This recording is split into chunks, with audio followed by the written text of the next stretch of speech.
आखिर ऐसा क्या हुआ कि एक NRI परिवार को इंसाफ दिलाने खुद सुषमा स्वराज जी को आगे आना पड़ा। ये बहुत दुर्भाग्यपूर्ण बात है कि नॉर्वे की सरकार के चंगुल से अपने बच्चों को छुड़ाने के लिए बच्चों के दादा दादी को, नाना नानी को और उनके अन्य रिश्तेदारों को दिल्ली में आकर धरना देना पड़ रहा है। फिर कहते हैं हमारे लॉज ऐसे हैं। भाई कौन से लॉज आपके ऐसे हैं? हमारे यहाँ तो ऐसे लॉ को किडनैपिंग का लॉ कहते हैं कि आप किसी के बच्चे उठाकर ले जाएं, तो ये तो किडनैपिंग का लॉ है। बच्चों को अधिकार है माँ बाप के प्यार का। कोई दूसरा दंपति, कोई दूसरे माँ बाप बच्चे को उस प्यार से नहीं रख सकते जिस प्यार से उसके अपने माँ बाप रखते हैं। हम आपसे बिजनेस की बात तब करेंगे जब पहले आप हमारे बच्चे छोड़ेंगे। ये मूवी एक रियल इंसिडेंट पर बेस्ड है, जिसे देखने के बाद एक माँ का कलेजा आंसुओं से भर जाएगा। और मूवी शुरू करने से पहले मैं आपको बता दूं कि मैं आपको इस मूवी के रियल कैरेक्टर से लास्ट में इंट्रोड्यूस करवाऊंगी, इसलिए आप लोग इस मूवी में लास्ट तक बने रहिएगा। ये मूवी सच में हिला कर रख देने वाली है, क्योंकि हम व्यूअर्स के मन में एक बार ये ख्याल जरूर आ जाता है कि अगर हम इसकी जगह होते तो हम क्या करते। इसीलिए हिम्मत चाहिए इस मूवी को बिना डरे एंड तक देखने के लिए। So without wasting any time, let's start the movie. Movie के स्टार्टिंग में हमें नॉर्वे में एक बहुत ही खूबसूरत सा घर दिखाया जाता है, जिसमें मिसेस चैटर्जी यानी देविका, उनके हस्बैंड अनिरुद्ध और उनके 2 बच्चे शुभ और सुचि होते हैं। देविका हर रोज की तरह नाश्ता बना रही होती है, तभी उनके घर चाइल्ड वेलफेयर से कुछ लेडीज आती हैं और वो सुचि को अपने साथ ले जाती हैं। देविका दौड़कर उस कार का पीछा करती है, कार पर चढ़ने की भी कोशिश करती है पर नाकाम रहती है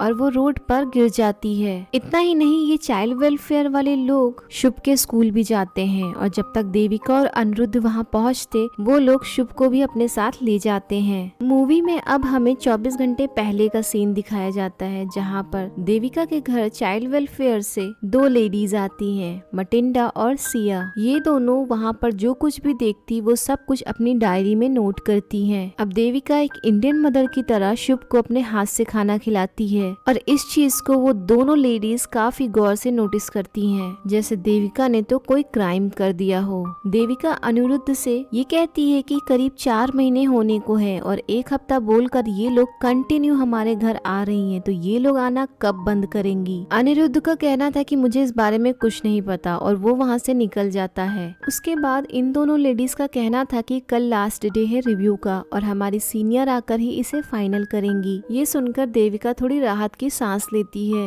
उसके बाद देविका शुभ को उसके स्कूल छोड़ने जाती है, जहाँ पर वो शुभ का एक प्रोजेक्ट भूल जाती है। इस बात पर उसकी टीचर देविका से कहती है कि अगर आप इसी तरीके से लापरवाही करेंगी तो शुभ कैसे सीखेगा। देविका फिर स्कूल टीचर से सॉरी बोलती है और जाने से पहले शुभ को एक काला टीका लगाती है। वहीं दूसरी ओर अनिरुद्ध अपने काम पर होता है, जहां देविका उसे फोन करके ये बताती है कि कल ओस्लो से कुछ सीनियर आ रहे हैं रिव्यू के लिए, तो तुम कल ऑफ ले लेना। और नेक्स्ट डे ही मटिंडा और सिया अपनी सीनियर के साथ आती हैं, जो अनिरुद्ध से ये क्वेश्चन करती हैं कि क्या आप अपनी वाइफ का घर के कामों में हाथ नहीं बटाते। इस पर अनिरुद्ध थोड़ा गुस्सा हो जाता है और ये कहता है कि मेरा काम है कमाना और देविका का काम है घर संभालना, तो हम ऐसा ही करते हैं। अनिरुद्ध को लगता है कि देविका ने उसकी शिकायत की है, इसीलिए वो कॉल का बहाना करके अपने रूम में चला जाता है। देविका अनिरुद्ध को बुलाने जाती है, जहां देविका और अनिरुद्ध के बीच में उसी बात को लेकर बहस शुरू हो जाती है। तभी वो विंडो से देखती है कि वो दोनों लेडीज उसकी बेटी सुचि को लेकर वहां से निकल रही हैं और देविका उनके पीछे भागती है। ये वही सीन होता है जो हमें मूवी के स्टार्टिंग में दिखाया जाता है। अब जब वेलफेयर वाले शुभ को भी ले जाते हैं तो ये सब देख कर देविका बेहोश हो जाती है। देविका अब हॉस्पिटल में होती है और जब उसे होश आता है तब उसके सामने हरमन मेहता होता है, जो वेलफेयर में ट्रांसलेटर का काम करता है, जो उन लोगों को बताता है कि 10 हफ्ते के इवैल्यूएशन के बाद हमने पाया है कि आप लोग अपने बच्चे की देखभाल सही से नहीं कर पा रहे हैं। देविका रो रो कर उनसे कहती है कि सुचि तो अभी बहुत छोटी है और वो तो अभी ब्रेस्ट फीडिंग पे है और शुभ भी उसके हाथों से ही खाना खाता है। ऐसे में अगर दोनों बच्चे मुझसे अलग हो गए तो मैं मर जाऊंगी। पर अब कुछ भी नहीं हो सकता था, उन्हें जो कुछ भी भी कहना था वो कमेटी की मीटिंग में कहना होगा। इसके लिए गवर्नमेंट उन्हें एक लॉयर भी हायर करके देगी जो सुनील कपूर होंगे।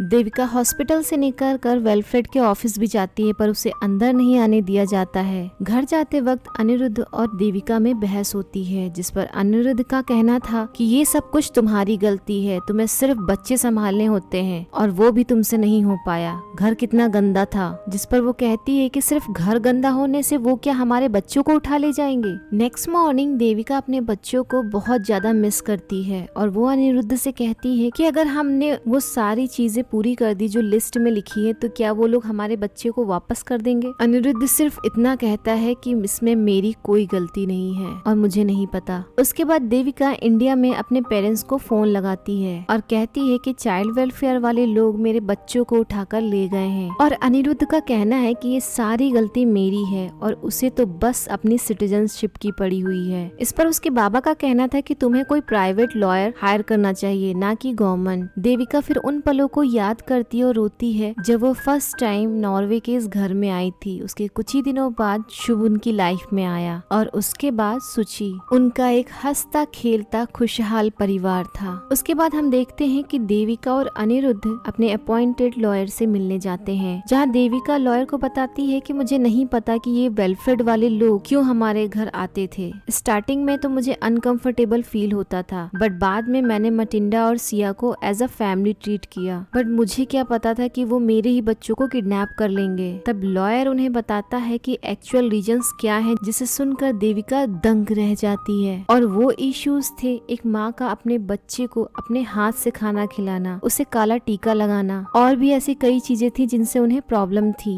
सुनील कपूर का कहना था कि मैं इस बात की गारंटी ले सकता हूँ कि वो लोग मिसेस चैटर्जी को मेंटली अनस्टेबल साबित करने की पूरी कोशिश करेंगे। वो लॉयर इस बात की भी गारंटी लेता है कि वो 100% उनका बच्चा उन्हें वापस लौटा देगा। बट इन सब के बाद उनका नॉर्वे में रुकना सेफ नहीं होगा क्योंकि वेलफ्रेड वाले उन्हें यहाँ चैन से जीने नहीं देंगे। यहाँ से निकलने के बाद ये लोग वेलफ्रेड ऑफिस जाते हैं, जहाँ पूरे 3 दिनों के बाद उन्हें उनके बच्चों से मिलाया जाता है और अपने बच्चों को अपने पास देखकर देविका इमोशनल हो जाती है। देविका शुभ से रोते हुए ये कहती है कि अगर आप यहाँ रहोगे ना तो ये लोग आपको डिज्नीलैंड ले जाएंगे। इस पर वेलफ्रेड वाले देविका से कहते हैं कि प्लीज आप रोइए मत क्योंकि आपको देखकर बच्चे भी इमोशनल हो जाएंगे, फिर हमें बच्चों को संभालने में दिक्कत होगी। और वो लोग उसके बाद बच्चों को वहाँ से ले जाते हैं। कुछ ही दिनों में देविका के पेरेंट्स भी आ जाते हैं और देखते देखते 2 हफ्ते बीत जाते हैं। अब काउंसलिंग मीटिंग बैठती है जहाँ पर दोनों साइड के लॉयर्स अपनी अपनी बात रखते हैं। उसके बाद वहाँ पर एक वीडियो दिखाई जाती है जिसमें देविका अपने बच्चों के साथ खेल रही होती है। सुनील कुमार का इस पर कहना था कि इस वीडियो को देखने से साफ पता चल रहा है कि एक बच्चा अपनी माँ के साथ कितना सेफ फील कर रहा है, तो इनकी फैमिली में कुछ प्रॉब्लम कैसे हो सकती है। हाँ, कुछ कल्चरल डिफरेंसेस जरूर हैं जो हमारे लिए थोड़े ऑड हो सकते हैं, बट इंडिया में हाथ से खाना खाना या खिलाना बहुत ही नॉर्मल है। बल्कि वहाँ तो माएं अपने बच्चों को बुरी बलाओं से और नजर से बचाने के लिए काला टीका भी लगाती है। इसीलिए हम लोगों को ये सारी चीजें समझनी होंगी कि ये उनके ट्रेडिशंस एंड कल्चर्स हैं और हमें इसे इग्नोर करना चाहिए और उनके बच्चों को उन्हें वापस लौटा देना चाहिए। और फाइनली कमिटी इस बात से एग्री हो जाती है और वो ये फैसला सुनाती है कि बच्चे को उनके पेरेंट्स को सौंप देना चाहिए। बट जब नेक्स्ट डे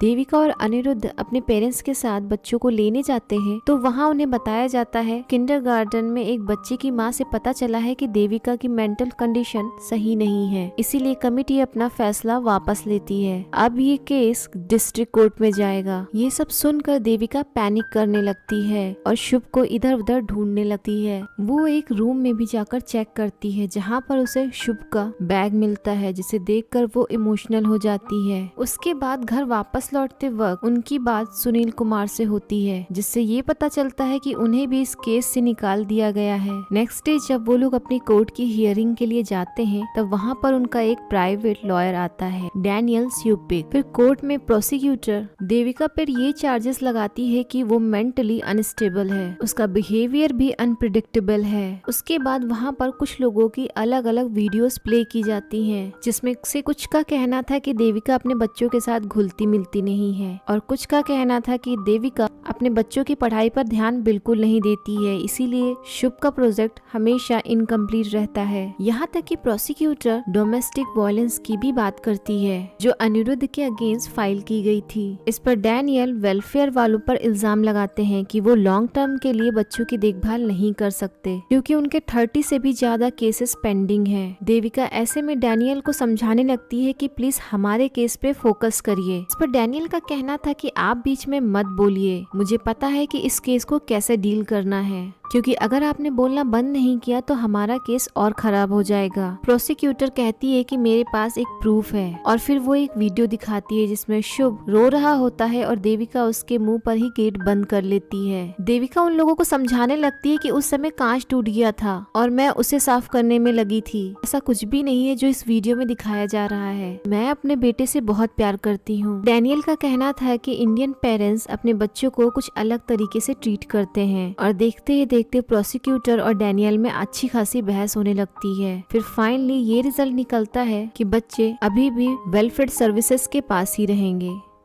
देविका फिर जज से भीख मांगने लगती है कि प्लीज उसके बच्चों को उसके पास लौटा दिया जाए, वो लोग जैसा कहेंगे वो वैसे ही करेगी, यहाँ तक कि वो कांटे छुरी से भी खाना खिलाना शुरू कर देगी। पर जज उसे इग्नोर करके वहाँ से चली जाती है। अब देखते ही देखते 2 महीने बीत जाते हैं और देविका अपने बच्चों के बिना एक जिंदा लाश हो गई थी। एक दिन देविका अपनी फ्रेंड नंदिनी से मिलती है जो उसे एक लेडी राबिया से मिलाती है जो नॉर्वे में एक स्टोर चलाती है, बट रियल में वो एक लॉयर है, पर उसकी लॉ की डिग्री यहाँ पर नहीं मानी जाएगी। उसके बेटे को भी वेलफेयर वालों ने फोस्टर केयर सेंटर में डाल दिया है। उसके बाद राविया देविका को एक फाइल दिखाती है। इसमें देविका को पता चलता है कि वेलफेयर वाले कितने खतरनाक हैं। वो एक तरीके से बिजनेस चलाते हैं। पैसे का लालच देकर वो लोग इमिग्रेंट फैमिली को अपने देश बुलाते हैं। इवैल्यूएशन के बहाने वो लोग उनके बच्चों को उठाकर वहाँ से ले जाते हैं। ये सब एक तरीके का ऑर्गेनाइज्ड क्राइम है जिसमें टीचर्स, फॉस्टर पेरेंट्स, जजेस, यहाँ तक कि लॉयर भी शामिल हैं। और ये लोग जितने ज्यादा बच्चों को फोस्टर केयर में डालते हैं उतना ही ज्यादा ये लोग पैसे बनाते हैं। राबिया ये भी बताती है कि फोस्टर केयर की टीचर जो शुभ को पढ़ाती है उसने ये बताया है कि शुभ वहाँ बिल्कुल भी खुश नहीं है, कि उसने बोलना भी बंद कर दिया है। यहाँ तक कि देविका का दिया हुआ मिल्क पाउच भी फोस्टर केयर वाले सुची को नहीं देते हैं। ये सब सुनकर देविका बहुत घबरा जाती है। इसीलिए देविका अनिरुद्ध को जाकर सब बताती है।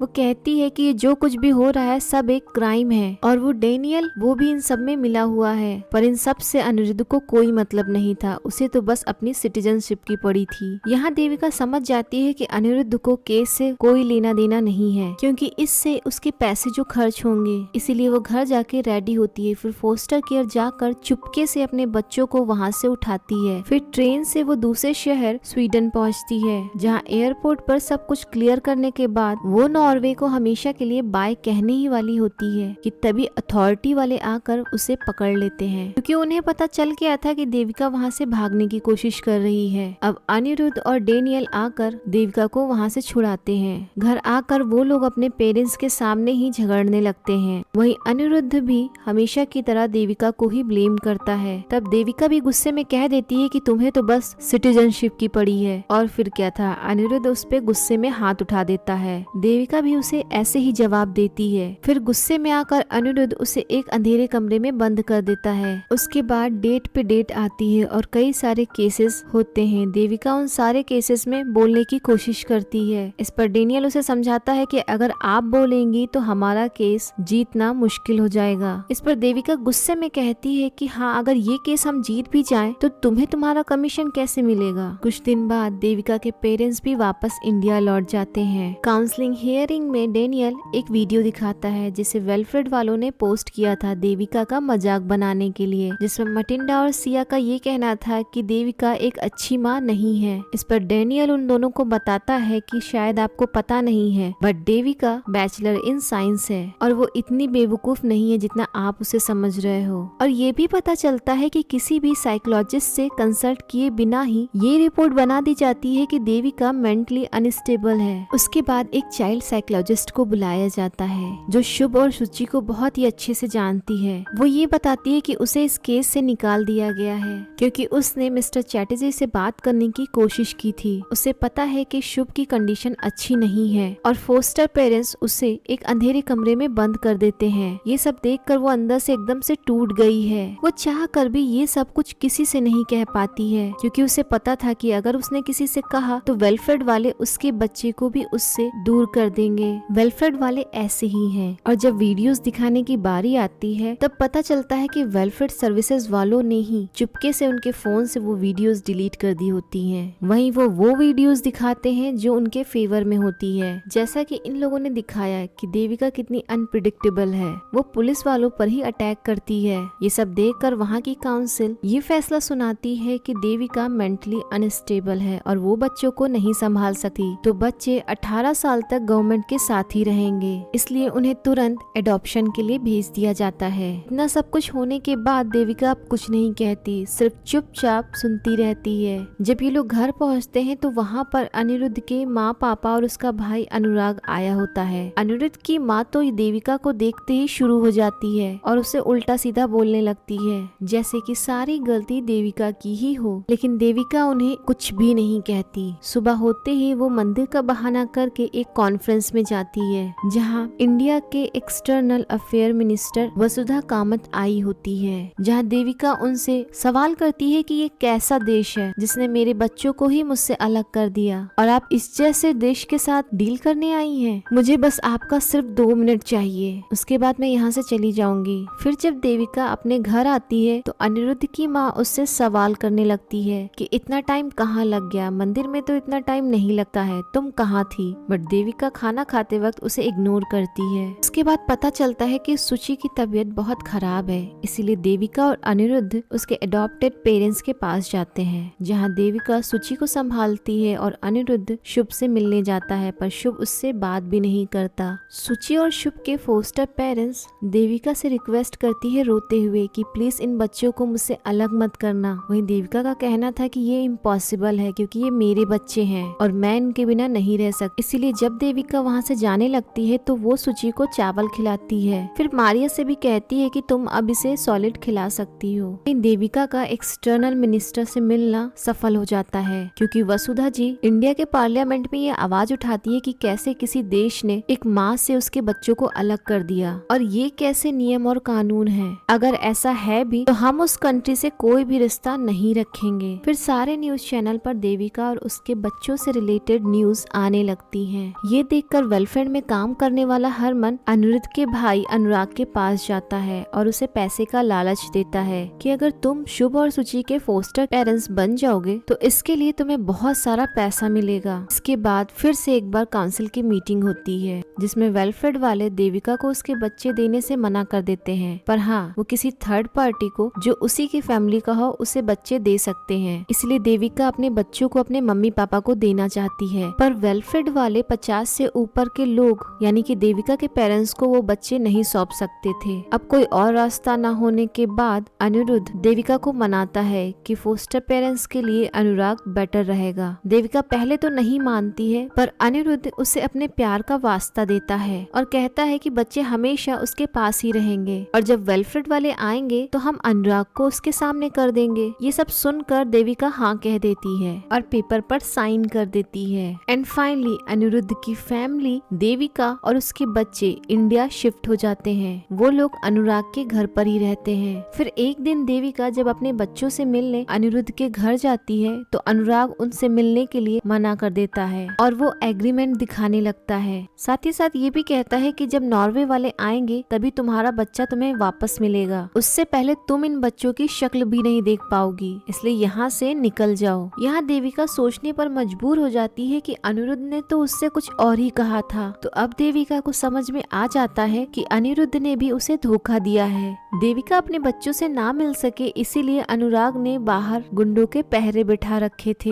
देखते ही देखते देविका को पूरे 2 साल हो चुके थे अपने बच्चों से दूर हुए, इसीलिए देविका अब उन लोगों के अगेंस्ट कोलकाता के हाई कोर्ट पे केस कर देती है। कोर्ट में देविका की लॉयर मिसेस प्रताप एक एविडेंस पेश करती है, जिससे ये चीज क्लियर हो जाती है कि अनुराग के पास बच्चे सेफ नहीं हैं। पर इससे पहले कि जज अपना कोई फैसला सुनाए, वहाँ पर डेनियल आ जाता है और वो कहता है कि वो नॉर्वे की तरफ से इस केस को लड़ेगा, और वो ये भी कहता है कि इन 14 महीनों में 80 लाख रुपए ट्रांसफर हुए हैं अनुराग के अकाउंट में बच्चों की देखरेख के लिए, और वो भी नॉर्वे की गवर्नमेंट से। डेनियल अनुराग को कटघरे में बुलाता है, उससे पूछता है कि आखिर पैसे जा कहाँ रहे हैं, घर की इतनी गंदी कंडीशन है, फिर बच्चों की भी देखभाल सही से नहीं हो रही है। इस पर अनुराग के पसीने छूटने लगते हैं और वो ये कहता है कि वो बच्चों की कस्टडी अब नहीं देख सकता। तो इस केस में बच्चे या तो देविका के पास जाएंगे या तो वापस चाइल्ड वेलफेयर वालों के पास। इसके बाद वो देविका को भी बुलाता है और उससे पूछता है कि आप महीने में कितना कमा लेती हैं, क्या आप अपने बच्चों को एक हाई क्लास एजुकेशन दे सकेंगी या फिर वो सब कुछ दे सकेंगी जो सिर्फ एक रिच फैमिली ही अफोर्ड कर सकती है। और इसका आंसर ना होता है, पर देविका कहती है कि कुछ हो ना हो पर उनके पास उनकी माँ तो रहेगी। डेनियल कहता है कि शुभ ऑटिस्टिक है और अगर उसे ऑटिज्म हुआ तो आप क्या करेंगी, आपके क्या प्लान्स हैं, क्योंकि आप अभी तक बेरोजगार हैं। वहीं कोर्ट में फिर ऑनलाइन अनिरुद्ध को कांटेक्ट किया जाता है, जो कोर्ट में सबके सामने ये कहता है कि उसे ये बात पहले ही बता देनी चाहिए कि देविका थोड़ी मेंटली डिस्टर्ब रहती है और वो सच में पागल है, और ये केस नॉर्वे गवर्नमेंट के फेवर में जाता है। लेकिन मिसेस प्रताप तुरंत आकर केस संभालती हैं और वो एविडेंस देते हुए बोलती हैं कि उनके पास रिपोर्ट है जिसमें ये लिखा है कि देविका मेंटली बिल्कुल फिट है, और बिना कुछ सोचे समझे अनिरुद्ध कॉल कट कर देता है। तभी मिसेस प्रताप वो सारी कॉल डिटेल्स निकाल के दिखाती हैं कि वो कभी देविका की कॉल नहीं उठाता है, इसीलिए उसे दोबारा कॉल लगाने का कोई फायदा नहीं है। इसके बाद मिसेस प्रताप डेनियल को बुलाती हैं और कहती हैं कि 14 महीने पहले तो आप खुद ही इस केस के फेवर में लड़ रहे थे और आप चाहते थे कि देविका को बच्चे वापस मिल जाएं, फिर आज आप ऐसा क्यों नहीं चाहते। और वो डेनियल का लास्ट स्टेटमेंट पढ़कर सुनाती हैं कि नॉर्वे में एक स्कैम चलता है जो वेलफेयर सर्विसेज चलाती हैं और बच्चों को फॉस्टर केयर में डालकर वो लोग पैसा कमाते हैं। ये सब सुनने के बाद डेनियल के पास अब कुछ नहीं होता है बोलने के लिए, क्योंकि उसे पता होता है कि वो कहीं ना कहीं गलत है। उसके बाद मिसेस प्रताप डेनियल से पूछती है कि क्या एडॉप्टेड पेरेंट्स देविका से ज्यादा शुभ और सुचि को प्यार करेंगे। इस पर डेनियल कहता है कि मैं इसका जवाब नहीं दे सकता। इसके बाद फिर वो पूछती हैं कि क्या पैसों के लिए देविका अपने बच्चों को नॉर्वे गवर्नमेंट को दे देगी। डेनियल कहता है बिल्कुल नहीं, क्योंकि मैं देविका जी को बहुत अच्छे तरीके से जानता हूँ, क्योंकि उन्होंने अपनी मर्जी से उस पेपर पे साइन नहीं किया था, वो सब कुछ तो उनके पति की एक चाल थी। इसके बाद जज देविका से पूछते हैं कि आपको कुछ कहना है। देविका कहती है कि सर मुझे नहीं पता कि क्या सही है या क्या गलत, मुझे बस इतना पता है कि मैं एक माँ हूँ और मैं अपने बच्चों के लिए तब तक लड़ूंगी जब तक अपने बच्चों को वापस न ले आऊं, चाहे इस कोर्ट में या फिर इसके बाद किसी दूसरे कोर्ट में। ये सब सुनने के बाद जज भी कहते हैं कि मैं भी शुभ और शुचि से मिलना चाहता हूँ अपने चैम्बर में। और जब बच्चे चैम्बर में आते हैं तो वो सीधा अपनी माँ के पास जाते हैं और देविका भी उनको पाकर बहुत खुश होती है, बिल्कुल उन्हीं में ही खो जाती है। जज भी बस इन तीनों को ही देखते रहते हैं। उसके बाद जज फैसला सुनाते हैं कि बच्चे सबसे ज्यादा सुरक्षित अपने माँ के पास ही होते हैं और एक माँ का प्यार अपने बच्चों के लिए सबसे ज्यादा जरूरी है। इसीलिए वो नॉर्वे गवर्नमेंट से रिक्वेस्ट करते हैं कि बच्चे मिसेस चटर्जी को वापस दे दिए जाएं। सुनकर देविका खुशी से रोने लगती है। उसके बाद हम भी बस देखते हैं कि देविका और उसके बच्चे एक साथ रहते हैं और वो साथ में बहुत ही ज्यादा खुश हैं। सो फ्रेंड्स, ये मूवी यहीं पर एंड हो जाती है।